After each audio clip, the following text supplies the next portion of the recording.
Welcome back. Hey. Hey, sorry about last week, guys. My internet went out a lot. We had to have a tech come out. It was a big thing. My gamerson son really almost had a mental breakdown. I almost had a mental breakdown when it went out right before recording. So that one's on me, guys. Sorry about that, but thanks for hanging in. How are you? I'm doing well. Thank you. Yeah. Well. What's been going on with you? Any chaos that you can share in my misery? Constant chaos, but I did go see the Beetlejuice musical, which was fucking phenomenal. It was so fun. We had a great time. That's wonderful. That's Yeah. wonderful.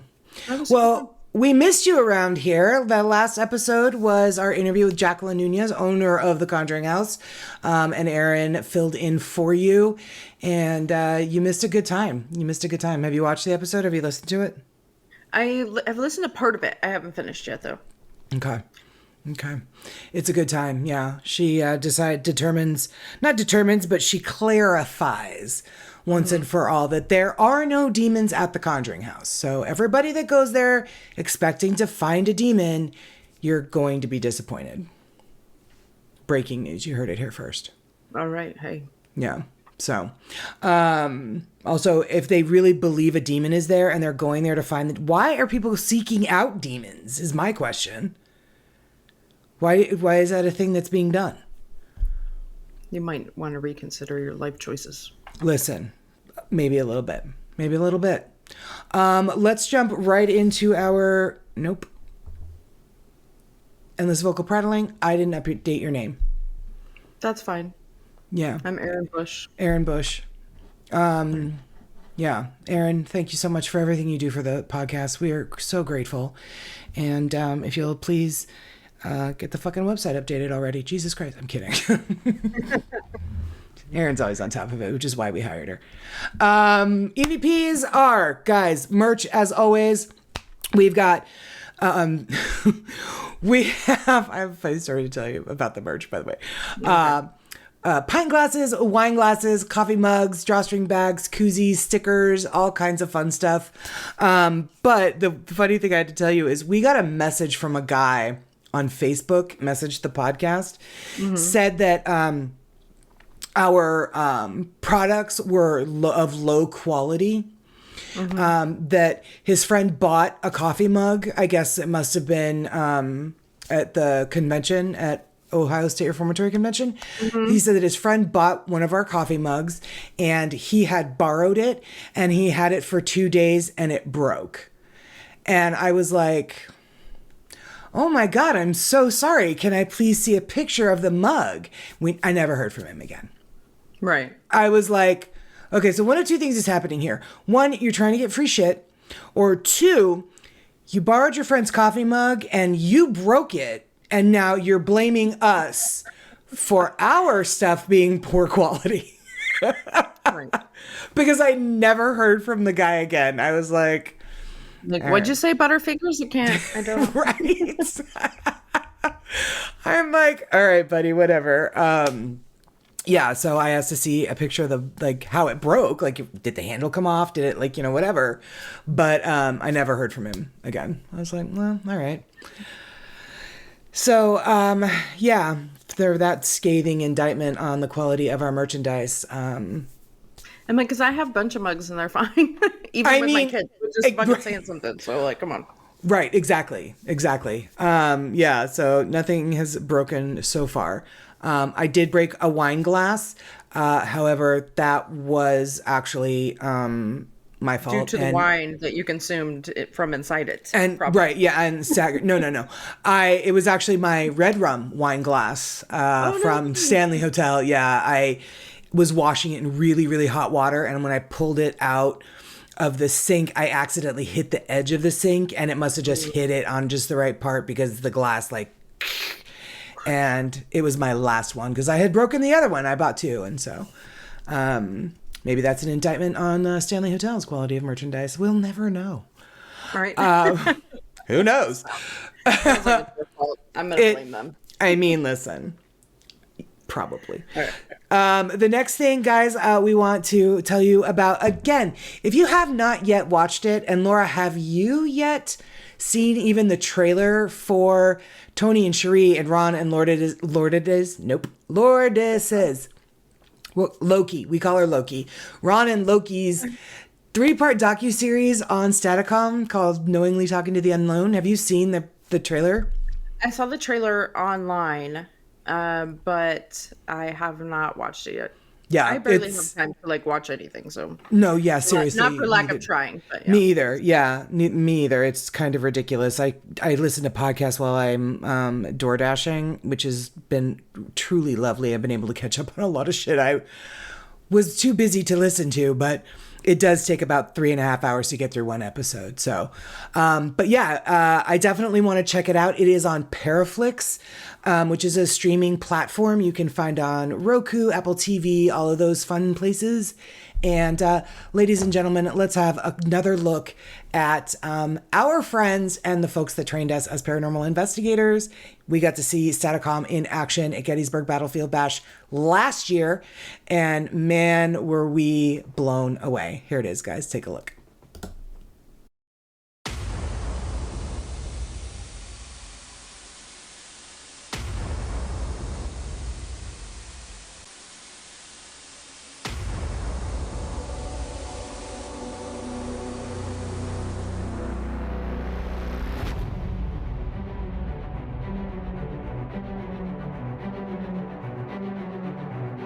My name is Tracy. Can you tell me your name?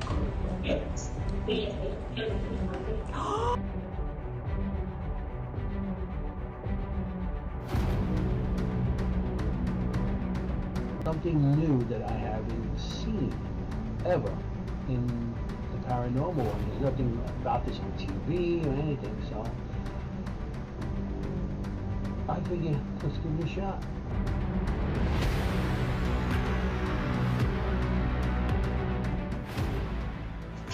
Ma, if you're here, if you have Cookie with you, can Cookie box for me? What?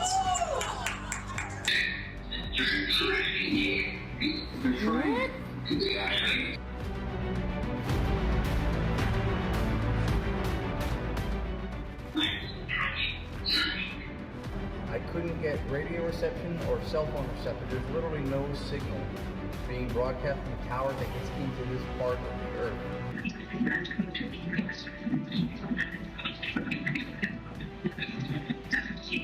Bachi. That was clear.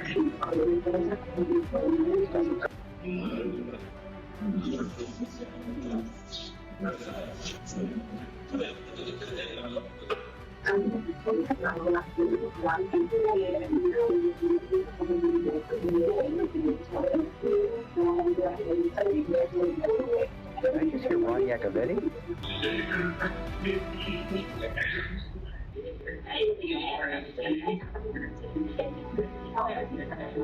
And you say Edgewater if you know who I am?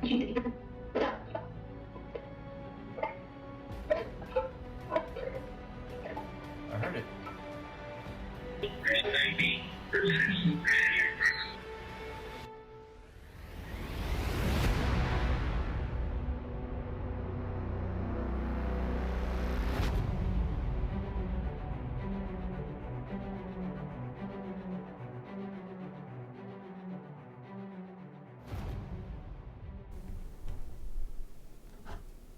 Unbelievable. Yeah, it's really cool. It was a very cool experiencing it live. And if you're just listening, the like voices that you heard is what's coming through on the Staticom. Like it's very clear. Yeah. They'll like answer questions. I mean, it's all like contextually relevant and stuff. It's really, really interesting. Yeah, it's truly remarkable. That part where Anthony Simonelli asks his mom and he says, "Hey, Ma, if Cookie is there with you, his old dog, can Cookie bark for me?" And then a fucking dog barked. Like, it's all responses in real time. It's, I will never, ever, ever stop touting this and promoting it. And I cannot freaking wait until we can get our hands on the equipment needed so that we can use it when we do investigations, because oh my God, it really, really, really wonderful and wild.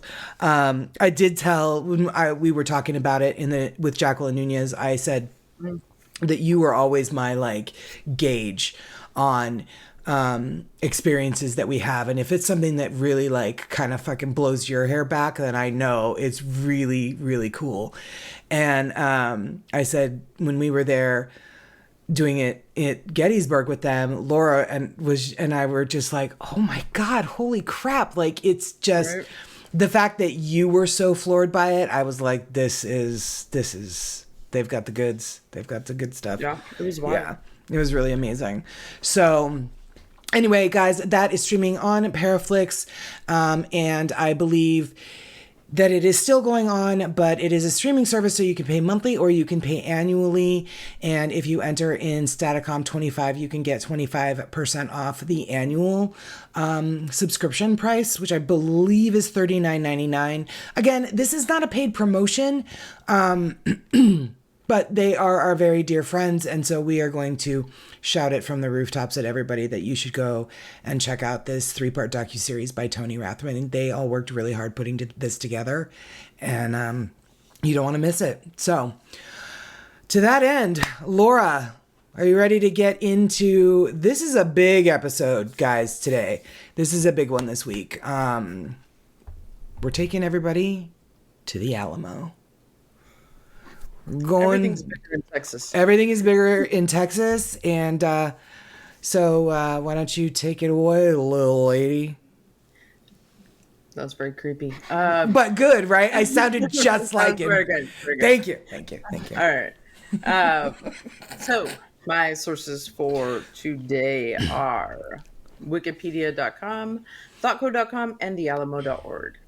Thank you for thealamo.org. Sorry, my bad. I typed that. That's my fault. That's fine. Also, thank you for reminding me. I almost did not put that screen up. You got it. I'm here for you. So let's get started. The Alamo is a historic Spanish mission and fortress compound founded in the 18th century by Roman Catholic missionaries in what is now San Antonio, Texas. Okay. It was the site of the Battle of the Alamo in 1836, a pivotal event of the Texas Revolution. So the small 63 feet wide and 33 feet tall adobe structure known as the Alamo was started in 1727 as a stone and mortar church for the Spanish Catholic Mission San Antonio de Valero. The church was still not completed when it was transferred to civil authorities in 1792. It was finished when Spanish troops arrived in 1805, but it was originally used as a hospital. About this time, it was renamed the Alamo, which means cottonwood in Spanish, after the Spanish military company that occupied it. Oh, okay. Learning new shit already, huh, Karen? I mean, listen, you educate all of us, dear one. And myself. All right, so during the Mexican War of Independence, it briefly housed Mexican forces. That was 1818. And then in 1825, it finally became the permanent quarters for a garrison of men under the direction of Anastasio Bustamante, the captain general of the Provincias Internas. I love your accent. It's great. Thank you. Living there in Arizona. Right? It's so bad. Okay. So at the time of the Battle of the Alamo, however, the structure had become dilapidated.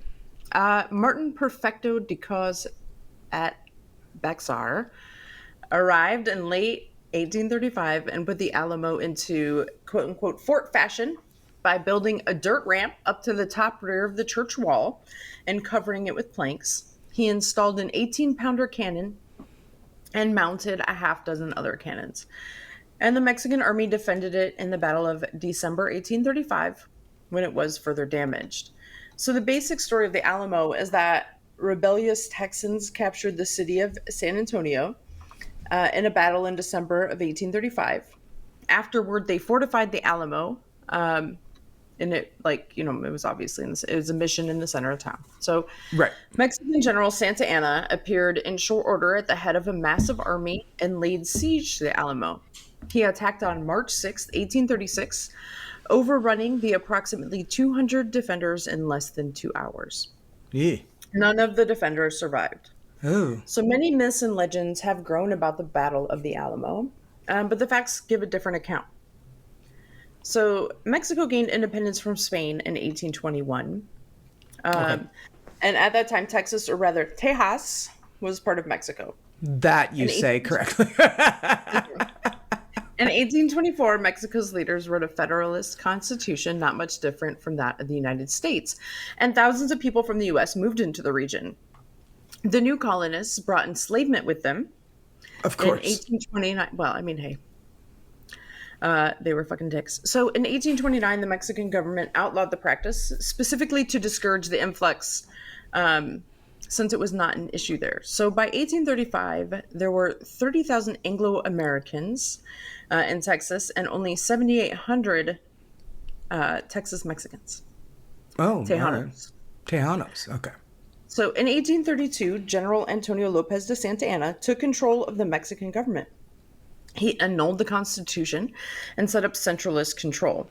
Jesus. So some of the Anglo-Americans and Tejanos wanted the Federalist Constitution back. Some wanted centralist control to be based in Mexico, and that was the main basis for the turmoil in Texas, not independence. Okay. So San Antonio was captured by rebellious Texans in December of 1835. General Sam Houston felt that holding San Antonio was impossible and unnecessary, as most of the settlements of the rebellious Texans were far to the east. So Houston sent Jim Bowie to San Antonio. His orders were to destroy the Alamo and return with all the men and artillery that were stationed there. Once he saw the fort defenses, Bowie decided to ignore his orders, having become convinced of the need to defend the city. Ah.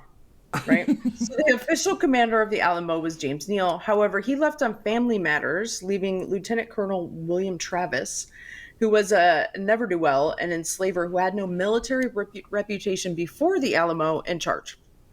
Sure. Why not? I mean, You're totally not qualified. It's you. There was a problem, obviously, with that.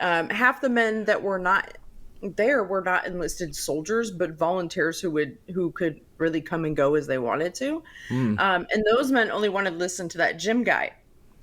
And that Jim guy did not like Travis. And so he refused to follow his orders. this Jim guy is like, listen, all of you are stupid, and we're going to do it my way. Pretty much. So Bossy Pants Jim came and was like, fuck you and fuck you. All right. So this tense situation was resolved by 3 events. 1, the advance of a common enemy, which was the Mexican army. 2, the arrival of the charismatic and famous Davy Crockett, who proved very skilled at diffusing the tension between Travis and Jim. Did he just happen upon it, or he heard about it and came out to help, or? To be honest, I'm not exactly sure how he ended up there. Okay. Obviously was not a good choice on his part. But then Bossy Jim got sick right before the battle. Aw, poor Bossy Jim. Listen. So Santa Anna's army arrived in San Antonio in late February of 1836. And seeing the massive Mexican army on their doorstep, the Texas defenders hastily retreated to the well-fortified Alamo. So during the first couple of days, however, Santa Anna made no attempt to seal the exits from the Alamo in the town. The defenders could have very easily slipped away in the night if they had wanted to. But they remained, trusting their defenses and their skill with their lethal long rifles. In the end, though, obviously would not be enough. So Right. Lieutenant Travis sent repeated requests to Colonel James Fannin in Goliad, which was like only 90 miles away, for reinforcements. Okay. And he thought that they were going to come. So every day during the siege, the defenders of the Alamo looked for the men, but they never came. This is the Travis guy is the guy that had no experience in. Right. Well, how was he sure that this guy was even getting his letters? I don't know. He believed in it. He was. I asked like you were there and like. I know. I'm like, I don't know. He was an idiot. I don't know. Were you not the war correspondent of the day? What the hell? Not, unfortunately. So Fannin had decided that the logistics of reaching the Alamo in time were impossible. And in any event, even if he did, he thought like his 300 or so men would not make a difference against the Mexican army and its 2,000 soldiers. So But they had moxie. So He's like, right? He's like, I'm gonna fucking pass. So thanks for the invite. I'm gonna fucking stay here and maybe not like go get fucking killed. But this is early days Stockholm syndrome. Gotcha. Okay. right, RSVP, no thank you. So it's a common misconception that the Texans who rose up against Mexico were all settlers from the U.S. who decided on independence. There were many native Texans, Mexican nationals referred to as Llanos, who joined the movement and fought every bit as bravely as their Anglo companions. Both sides included prominent Mexican citizens. So among the 187 men in Travis's force who died were 13 native-born Texans, 11 of Mexican descent. There were 41 Europeans, 2 African Americans, and the rest were Americans from the States in the United States. Okay. Santa Anna's forces included a mix of former Spanish citizens, Spanish Mexican Creoles, and mestizos, and several indigenous young men sent from the interior of Mexico. Okay. So many of the defenders of the Alamo believed in independence for Texas, but their leaders had not declared independence for Mexico yet. It was on March 2nd, 1836, that delegates met in Washington on the Brazos formally declared independence for Mexico. Okay. Meanwhile, the Alamo had been under siege for days, and it fell early on March 6th. They're like, oh, right, we left that going over there. Right? With the defenders never knowing that independence had been formally declared a few days before. Fucking A, man. Right? So although Texas declared itself an independent republic in 1836, the Mexican state did not recognize Texas until the signing of the Treaty of Guadalupe Hidalgo in 1848. Damn. So Davy Crockett, a famous frontiersman and former U.S. congressman, was the highest profile defender to fall at the Alamo. However, his fate is unclear. So, according to Jose Enriquez de la Pefia, one of Santa Anna's soldiers, a handful of prisoners, including Crockett, were taken after the battle and put to death. The mayor of San Antonio, however, claimed to have seen Crockett dead among the other defenders, and he had met Crockett before the battle. So whether he fell in battle or was captured and executed, either way, he was said to fight bravely, and he did not survive the Battle of the Alamo. Yeah. So, according to legend, Fort Commander William Travis drew a line in the sand with a sword and asked all of the defenders who were willing to fight to the death to cross it, and only one man refused. Legendary frontiersman Jim Bowie, who was suffering from a debilitating illness, our buddy Jim, Bossy Jim, asked to be carried over the line. So this famous story shows the dedication of the Texans to fight for their freedom. The only problem is it probably didn't happen, but it's a lovely story. I mean, it's heartwarming. Right. So, the first time the story appeared in print was in 1888 in Anna Pennybaker's New History for Texas Schools. As we know, the Texans like to write their own school books and history. So Pennybaker included a later often quoted speech by Travis with a footnote reporting that, quote, some unknown author has written the following imaginary speech of Travis. Pennybaker describes a line drawing episode and puts in another footnote. The student may wonder if none escaped from the Alamo, how we know the above to be true. The story runs that this one man, Rose by name, who refused to step over the line, did make his escape that night. He reported the events, but historians are obviously doubtful. Right, yeah. So not everyone in the fort was killed. However, there were survivors. There were women, children, and servants, and enslaved people. Okay. And among them was Susanna W. Dickinson. She was the widow of Captain Amron Dickinson and her infant daughter, Angelita. Dickinson later reported the fall of the post to Sam Houston and Gonzalez.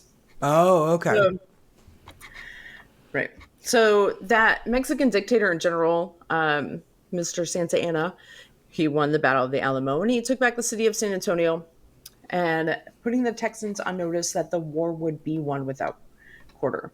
So still many of his officers believed that he had paid too high a price because some 600 Mexican soldiers did die in the battle. Whoa. Compared to roughly 200 rebellious Texans. Furthermore, the brave defense of the Alamo caused many more rebels to join the Texan army. And in the end, Santa Anna lost the war, going down in defeat within 6 weeks. Wow, okay. Some men reportedly deserted the Alamo and ran off in the days before the battle. And as the Texans were facing the whole Mexican army, desertions are not surprising, right? I would have fucking loved to. So rather would have Bye. like, cool, but I gotta go. Well, they're distracted over there. We're gonna escape over here. Getting out of here. This is way too much work. I'll be right back. I forgot my Davey. rifle. Davey said nothing about this bullshit. I am out of here. Have you seen his hat? It's fucking ridiculous. I'm leaving. Why did we follow him? Okay. Right. He has a fucking squirrel on his head. I don't know if anybody noticed. Rather, what is surprising is that some men snuck into the Alamo in the days before the final attack. On March 1st, 32 brave men from the town of Gonzales made their way through enemy lines to reinforce the defenders of the Alamo.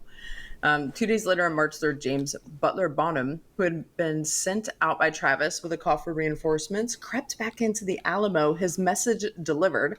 Bonham and the men from Gonzales all died during the battle, sadly. So after the Alamo battle, the soldiers from under Sam Houston's commands were the only obstacle between Santa Anna's attempt to reincorporate Texas into Mexico. Mm-hmm. Houston was indecisive, lacking a clear plan to meet the Mexican army. But by either chance or design, he met Santa Anna at San Jacinto on April 21st, overtaking his forces, God, I can't talk, and capturing him as he retreated south. Houston's men were the first to shout, "Remember the Alamo." So, in early April 1836, Santa Anna had the structural elements of the Alamo burned, and the site was left in ruins for the next several decades, as Texas became first a republic, then a state. It was rebuilt by Major E.B. Babbitt in 1854, but then the Civil War interrupted. Damn, that Civil War ruined a lot of projects. It totally fucked everything. Imagine all the bridges we would have. Okay. So not until the late 1890s did two women collaborate to preserve the Alamo. Oh. They and the Daughters of the Republic of Texas started a movement to rebuild the monument to its 1836 configuration. Oh, cool. So the majority of the Alamo's 1836 battlefield has been lost in the nearly 2 centuries since that dramatic battle. Sure. The Mexican army tore down the compound's outer walls in May of 1836. This left just 2 structures, the Alamo Church and the Long Barrack. San Antonio grew up with the Alamo at its heart, with streets and buildings now occupying the site of the most sacred battle in Texas history. Wow. The walls enclosing the gardens behind the Alamo today, as well as the gift shop and other structures around the complex, were added. Because you got to have a gift shop at the War Memorial. I mean, come on. Were added a century or more after the battle. So the Alamo was designated a National Historic Landmark on December 19th of 1960 and was documented by the Historic American Buildings Survey in 1961. So it was the inaugural listing on the National Register of Historic Places in 1966 and is a contributing property to the Alamo Plaza Historic District, which was designated in 1977. So as San Antonio prepared to host the Hemis Fair in 1968. I don't really make that sound like a big deal. Never heard of it. But I mean, the Long Barrack were roofed and turned into a museum. Oh. So few structural changes have taken place since then. Okay. As of 2002, the Alamo welcomed over 4 million visitors each year, making it one of the most popular historic sites in the United States. Wow. Right? Visitors may tour the chapel as well as the Long Barracks, which contains a small museum with paintings, weapons, and other artifacts from the era of the Texas Revolution. Additional artifacts are displayed in another complex building alongside a large diorama that recreates the compound as it existed in 1836. Wow. A large mural known as the Wall of History portrays the history of the Alamo complex from its mission days to modern times. Wow. Now, is the gift shop historically accurate too, like they had in 1836? Absolutely. It's cool. The same hat as Davy Crockett. Everything is there. Everybody gets a hat. Amazing. Everybody gets a hat. You get a hat. You get a hat. There are no squirrels left in San Antonio. Yeah, I wouldn't imagine. It is really cool when you go visit, but people don't realize it's right in the center of town. So did they build San Antonio kind of around the Alamo? Like literally just purposefully built the city around the Alamo? I don't know, purposefully, but churches were a lot of times the missions, especially out west, were like the beginnings of the town. So true. That's true. That's what started the town. And I mean, even back east, so many towns are built around churches. Okay. That is the center of the town. So, I mean, very much like that. Yeah. It's okay. in the very center of San Antonio. I don't know, direct center, but it is downtown. So, yeah. Very cool, though. Because you think about the Alamo, you think it's going to be out, like... Literally in the middle of the desert. Yes. Yeah. Like... It's smack dab in the middle of the city. You literally, yes. You would... When I picture the Alamo, I picture it out about 100 miles past where Jesus lost his sandals. Right. So, exactly. Yeah. It is not there. It is not. Okay. That's pretty cool, though. It's kind of like... what am I thinking of? When we went to the Tower of London, we got off the tube and you walk up, there's this old, like, random stone wall. It's just a wall. It's one wall. It's not even part of a building. It's just this random freaking wall not far from the Tower of London. But it was built by the Romans. And so, like, as London grew, they kind of built it around this really, and so that's, I guess, what I was imagining San Antonio had done with the Alamo. Like, this is like the heart of our state kind of a thing, and we don't want to kind of a thing. Yeah. Cool. Well, it's hella haunted. And should be, given this lovely heartwarming story you just told about it. I'm here for you. Listen, I appreciate it. So, I'm sorry, I was going to go into the ghost, so I didn't even bother to ask if you were done, but you didn't. Yes, I'm done. Yeah, You're done? thank you. Okay, thank you. I'll finish. Can I go now? You can. Okay, great. Your turn. Okay, fine. Thank you. Oh no, the button isn't working. Never mind. If you can, I don't know. Probably not. No. Okay, guys. My sources are Legends of America, Nightly Spirits, Military Ghosts, and HauntedRoomsAll.com. So, like you said, Laura, now, like you said, you're like, I'm going to learn with you. I'm also going to be learning because I wrote these notes over 2 weeks ago. And, so I have forgotten a lot of it. So let's just go on this adventure together, everybody. So I'll be like, oh, I forgot about this. That's right. Okay. Like you said, it is one of the most enduring tales of heroism and sacrifice in American history, and it is a symbol of Texan pride. So the Alamo is many things to many people, but there are many who say it is something more to the dead. Now, whether the ghosts that prowl the grounds are restless spirits with unfinished business, or they're simply just forlorn souls who have yet to pass on, like maybe those people that followed Davy Crockett, who are like, that was a really bad choice we made. The Alamo is widely considered to be one of the most haunted locations in Texas, and for good reason. See what Laura just, all of what Laura just said. Laura, will you please repeat that for the folks? So, over the years, a large number of skeptics and believers alike have experienced startling, unexplained paranormal phenomena at the Alamo. So, some of these events can be dismissed as the product of overactive imaginations. Some have been explained by science itself. But like so many other famous haunted battlefields and forts that have experienced their own incidents of death and murder and extreme emotional crises, the Alamo is probably the best known psychic dead zone in the United States. So, today, it is one of the best known monuments in the United States, and its remaining buildings in the surrounding area are one of the most haunted places in the nation. Like Laura mentioned, many deaths occurred on the site, so tales of apparitions at the old mission have been reported for almost 2 centuries. They started immediately. They died and they were like, listen, we're here to haunt. Maybe that's the reason they were able to take out so many of Santa Anna's army. I don't know. Right. So before the Battle of the Alamo, the ground that takes up most of the Alamo Plaza today was utilized as a cemetery between 1724 and 1793. It's estimated that about 1,000 people were buried there during those years. So in addition to those pre-Alamo bodies, most of the men fighting on both sides of the battle were also buried in the area.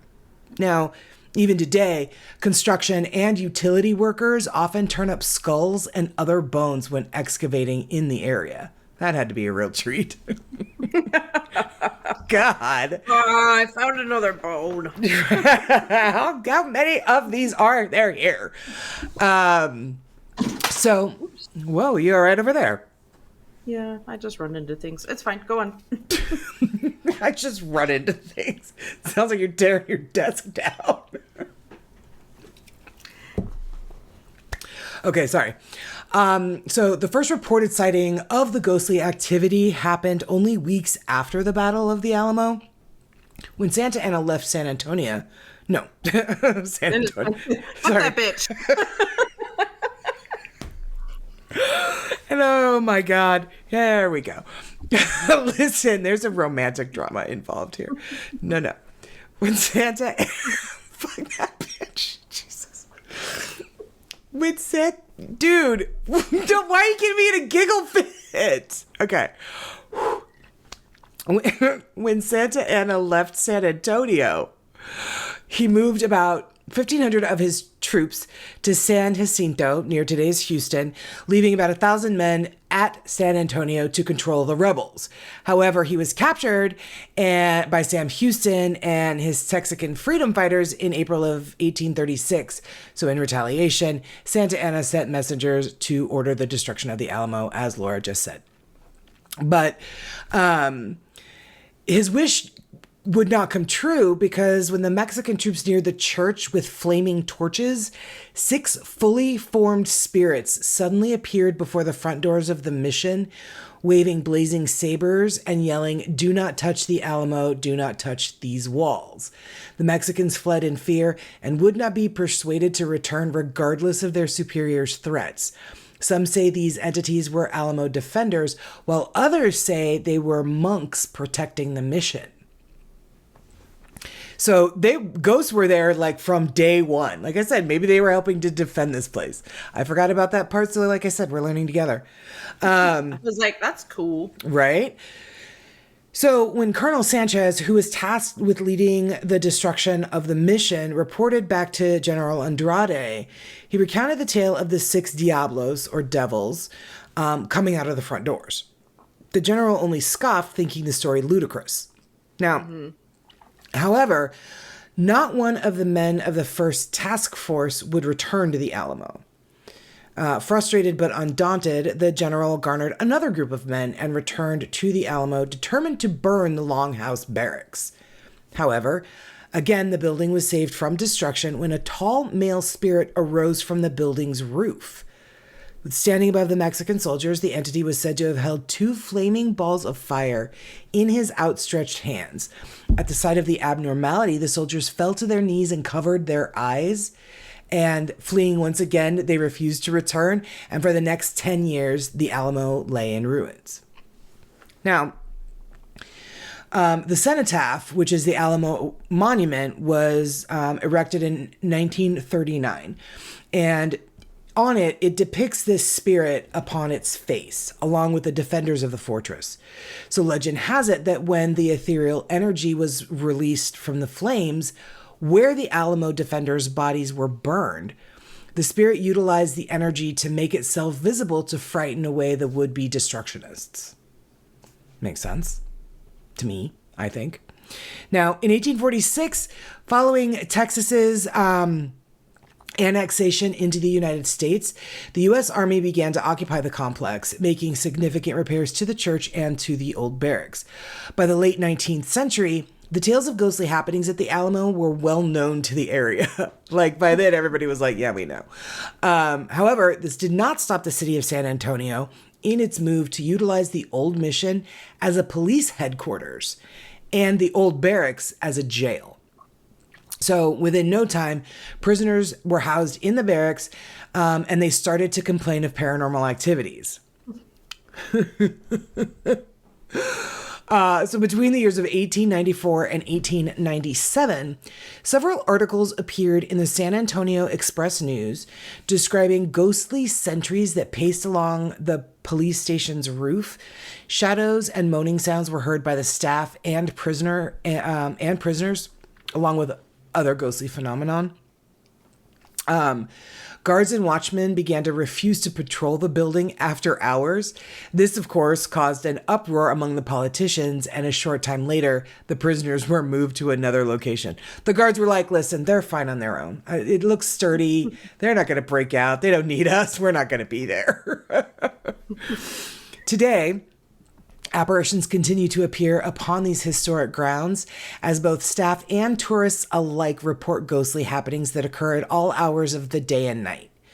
Guests have made several reports at nearby hotels who have seen, this is awful, who have seen grotesque apparitions coming from the wall of the old Alamo, as well as restless spirits walking back and forth on top of the buildings.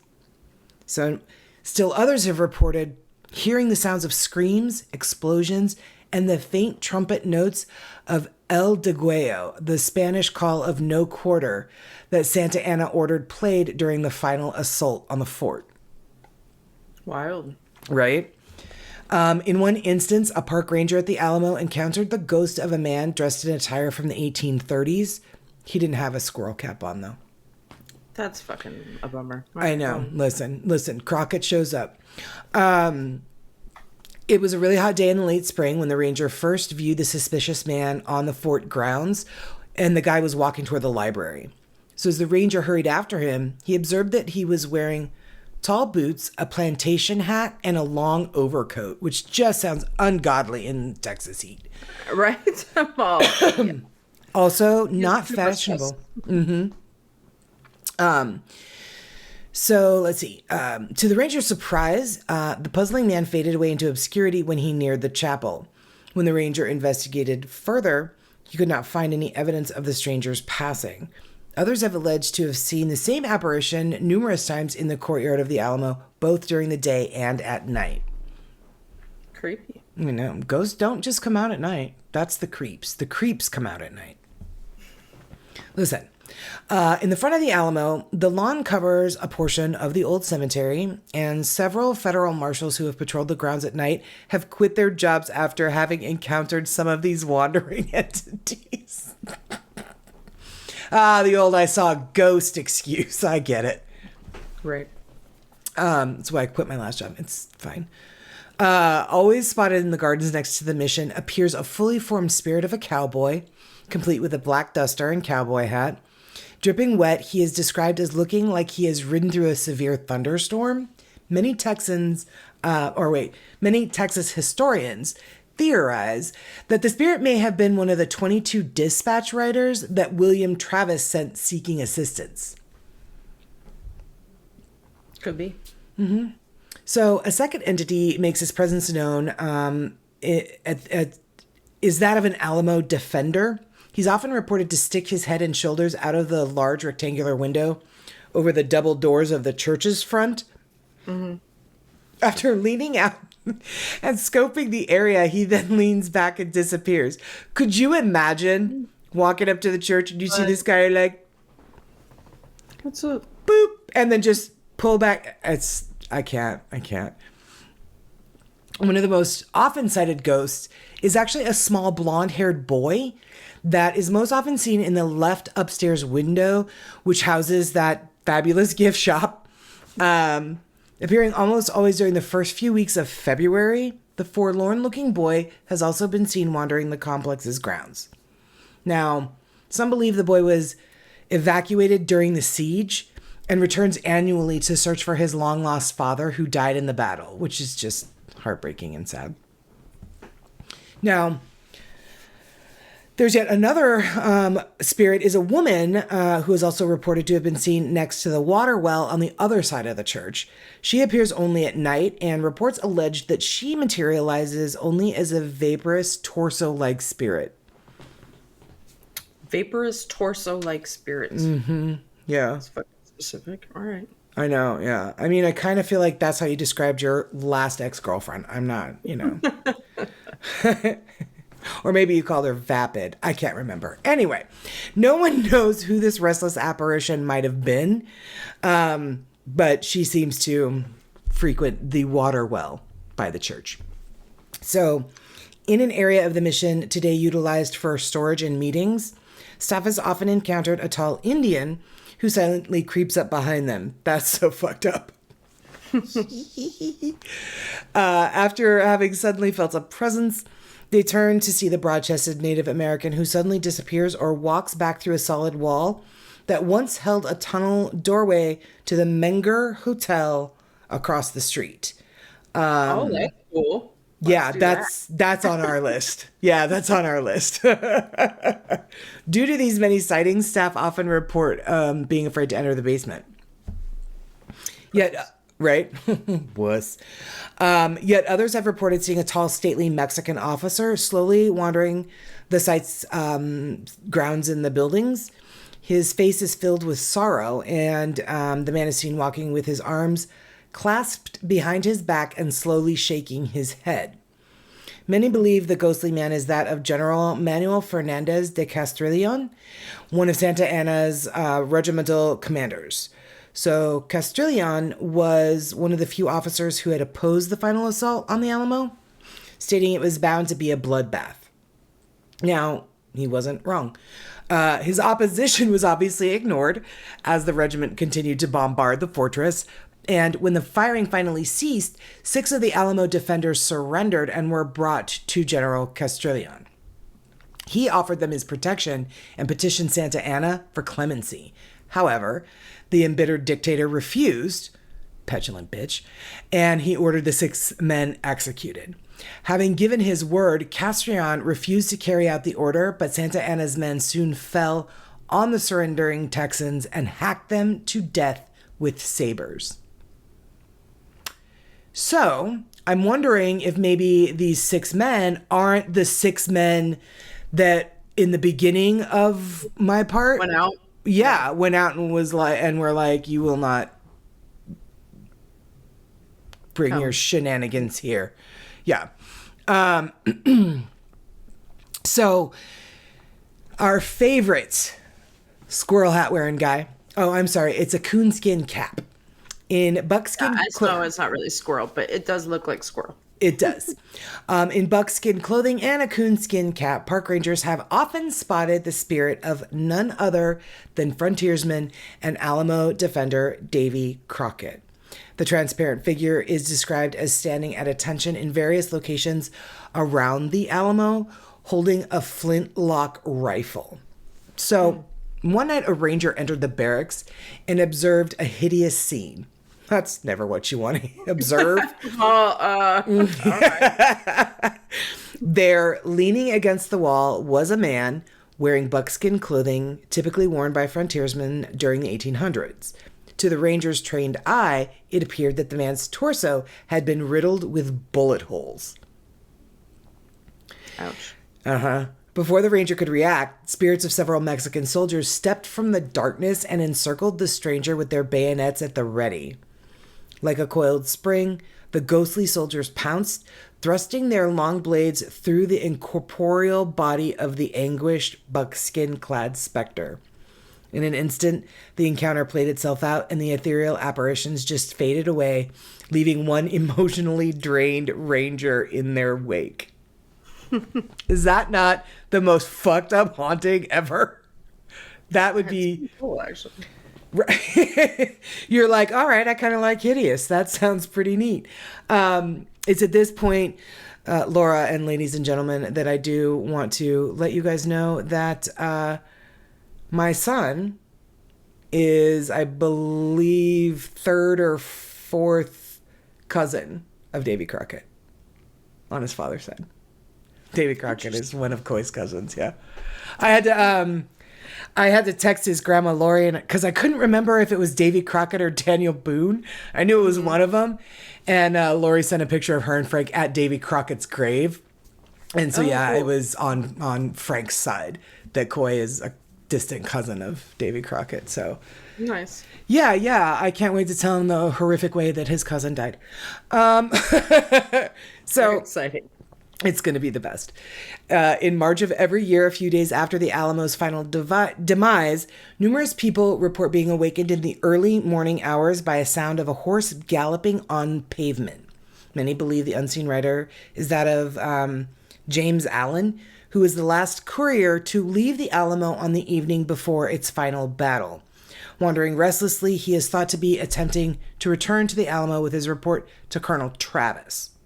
So, stories are also told of a tall, thin man and a small child, often seen on the roof of the Alamo at sunrise. I guess in the final hours of the siege, Colonel Juan Andrade and several other Mexican officers stated that they were horrified when they saw a man with a small child in his arms leap to the ground at the rear of the church. So, two other small boys are also spied following tour groups on the property. Seemingly, these little kids appear behind the group and then just as quickly vanish when the group reaches the sacristy room. Am I saying that right? Sacristy? Mm-hmm. Sacristy? Yeah? You're Something Catholic? like Sure. Okay. Barely are. You're barely Catholic, right? It might be a stretch, but yeah. So, thought to be Alamo artilleryman Anthony Wolfe's sons, the boys aged 9 and 12 were killed in the final assault. So that's pretty fucked. Mm-hmm. Hiding in the Alamo mission, they were mistaken for Alamo defenders and killed by the advancing Mexicans. A 9-year-old and a 12-year-old. Like, how young were these Alamo defenders? I mean, I get that, like, they were, like, often young boys, especially in the Civil War or whatever, pretending to be older to be able to enlist. So maybe, I don't know. I don't know. Like a kid, well, I was going to say like a kid Zane's age, but Zane is very tall for his age. So I can see that was a bad example. Zane and Coy were both very tall for 10-year-olds. Yeah. So this one is my favorite because I find it the most amusing. Another ghost who is reportedly seen is that of John Wayne. Hence, Weird. Right? Hence my little lady at the beginning. When the Duke directed and acted in the 1960 movie The Alamo, he became obsessed with its history. So he insisted on historical accuracy, and he personally toured the Alamo on several occasions and consulted the actual blueprints of the fortress before spending some $1.5 million recreating a replica of the old mission in Bracketville, Texas. That is a dedicated man. Yeah, it is. For sure. In addition to the replica of the mission, an entire village was constructed for the movie, which has since become a tourist attraction and has been used as a set for other films. So, shortly after he died, staff and visitors began to report the Duke walking the grounds of the original Alamo. Some say he is often talking with the spirits of the original Alamo defenders. How happy must he be?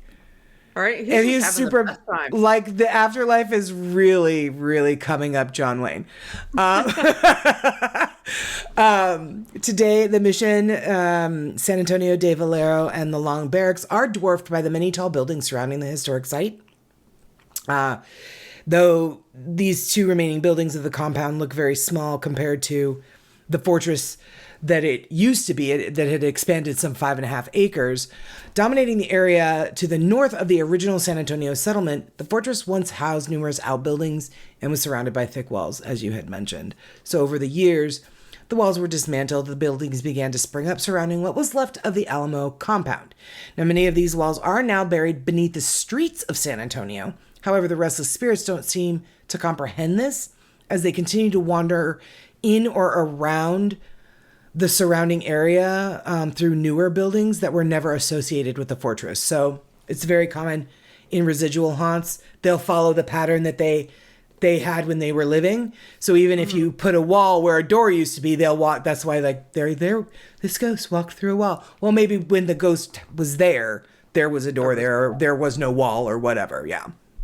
So, guides tell visitors that nearly every storefront building on Alamo Plaza, which faces the church, is also haunted. Built directly over one of the old compound walls, the spirits of those who died defending the compound are said to roam the area. So it says here that 2 locations where the bodies of those in the Battle of the Alamo were buried are also said to be haunted. Many of those who died defending the Alamo were burned near the spot where... This is so lovely. Let's stay here. Many of those who died defending the Alamo were burned near the spot where the River Center Marriott stands today. Yeah, we can go on the river walk. It'll be great. Seriously, here there's also a bookstore located beneath the bridge, and this place allegedly experiences ghostly activity, including one corner of the store that stays very cold, and books frequently fly off the shelves of their own accord. That's fun. Right? The Mexican soldiers' bodies were apparently taken to a spot that today is a children's park across from Market Square, nearly a mile away from the Alamo. Reportedly, the park is extremely haunted. Come on, Timmy. Let's go play on the slide. At the Alamo, numerous reports have been made of a spectral woman who has been seen walking across the plaza. Legend has it that the female apparition was one of 2 women walking across the mission grounds in the 1700s and were struck by lightning. So not even associated with the battle. One of the women died and the other survived. Some speculate that the woman is the one who was killed on that fateful day so long ago. Now, outside of town on the road that leads from Nacogdoches to San Antonio, there have been dozens of reports of a lone man dressed in early 19th century clothing. He's often spotted walking along the highway, carries a long rifle, and when passerbys stop to inquire, the man responds that he is trying to, quote, get back to the Alamo where he belongs. Many speculate that this lonely specter is that of Lewis M., or Moses, Rose, the Alamo's only coward. Rose was the man who refused to join the defenders and chose to escape instead. Regretting his flight, he is apparently riddled with guilt and tries over and over again to regain his honor by returning to the battle. So, those regrets, man, take them with you when you go. Tell you what. I think he's looking at this all wrong. Right. You need to realize that was a smart decision. There is no doubt that the Alamo and the surrounding area is extremely haunted, as tourists, rangers, and staff have reported such phenomena as grotesque man-shaped forms emanating from the walls. Screams of those who fought in the battle are still heard today. Voices and whispers filter throughout the entire complex. And it's very common to have invisible eyes seemingly watching the many people that work and visit the historic site. So, over the years, the amount of paranormal? Nope. I'm tired and it's very late. Over the years, the amount of paranormal disturbance that has actually increased and not lessened. And there have been reports of people feeling depressed while walking through the building and have started crying, which doesn't surprise me at all. Right. It was a really terrible. It's not a happy place. It's not fucking Disneyland, dude. It's just not. So other phenomena occurs, such as eerie cold spots throughout the buildings, vanishing lights, and unexplained noises. That is what I have on the ghosts of the Alamo. It sounds utterly fascinating. And if you guys are interested, their contact information their address is 300 Alamo Plaza. You can also write to P.O. Box 2599, San Antonio, Texas, 78299. Their phone number, if you have questions about ticketing or anything like that, is 210-255-1391. I do want to let you know that the Alamo is a registered historical site and a Texas shrine.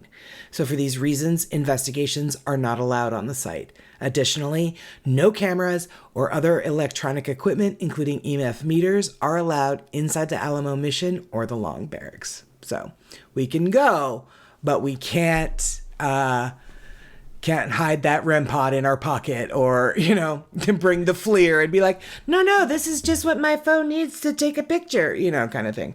We can't be stealth. Yeah. So that's a ghost of the Alamo. What'd you think? That was awesome. Loved it. Yeah. I wonder Makes me wish I would have visited more when I was there. Yeah. I lived in Texas. But we did go, like I said, the one time. But Yeah. It would be way cooler if I saw, ghosts. But If you had seen John Wayne, I'd have been like, listen, did you get his autograph? pretty cool. Does he know he's dead? I have so many questions. Actually, no, don't ever ask a ghost that. That's super rude. That's super rude. Don't do that. I've never been, and now I'd never thought I wanted to go. But through this podcast, there are so many places that I was like, I'm never going to go there. That I'm like, I absolutely have to go here. After we research it and really get to know it. Close to Austin, so you also have some good haunted places in Austin, and Sure delicious do. tacos. San Antonio is actually a lot of fun. Is it? Very cool? Yeah, it's a cool city. It's very artsy, lots of like good food, and it's a fun place. That's cool. That's cool. Yep. We actually, we had told you guys when we had come back from our hiatus that we are going to be going and revisiting a lot of, not a lot, but a fair amount of episodes that were early on episodes that we are going to, we revisited Ohio State Reformatory in time for the Parapsychon that we were going to. But a couple of our very earliest episodes where our research wasn't like on point, the recording was janky and everything was weird. Everything is still weird and the recording is still kind of janky, but we are going to be bringing you a couple of revisits coming up before the end of the year, and that includes the Driscoll Hotel. We're going to do the Driscoll, and I think Queen Mary is on the list. We're going to revisit those two before the end of the year. So I'm excited about that. I've already picked my Halloween costume for this year. Do you know what you're going to be? I already have it. Yeah. You already have it? Mm-hmm. Yeah, I already have mine. I have to get one more thing that I'm ordering from Amazon, but I'm not going to tell you what it is. It is very scary, though. All right. And the only people who know are my mom, Erin Bush, and Jennifer. I was like, what do you think if I am this? And they were like, it's brilliant. I fucking love it. And I'm like, all right, then we're doing it. I was going to let the people vote again this year, but I was like, I'm poor, so I need to do something simple with stuff I have around here. So, yeah. Good. Yeah, very scary costume. So, all right, looking forward to it. It's going to be the best. And our 4-year anniversary is coming up. So, yay! And your 3-year anniversary. There's a lot of big doings coming up for the podcast in these final months. We are as Coy said, we are in the burrs now. September, November, December. We're in the burrs now. So we are. The good times. The good times, except it's still fucking 98 degrees here and 116 there. And yeah. So, whatever. Don't die. Pepsi in the wrong pipe. While I choke and die, why don't you tell them where they can follow us? You can follow us on Instagram, Facebook, and the TikTok at HOH Podcast. And also on the TikTok at HOH Carrie and at HOH co-host Laura. I think I've got it. All right. You sound great. I mean, I know. Coy's always like, when you do that, you sound like Marge Simpson. And I actually think I think Takuma and Naima have told me that I sound like Marge Simpson and her sisters. So anyway, to that end, guys, thank you so much for hanging in there with us. We will be back next week with a brand new episode, and it is my turn next week for the short story. Laura's was super fun today, so if you haven't listened to it yet, go back and check it out. It's on Stockholm Syndrome. No. You're doing great. I'm doing fabulous. Why don't you just go ahead and close this out all the way, because seriously, I got to cough again. Stay safe out there. Because you never know who or what is coughing. Have a good one, guys. Thanks for watching.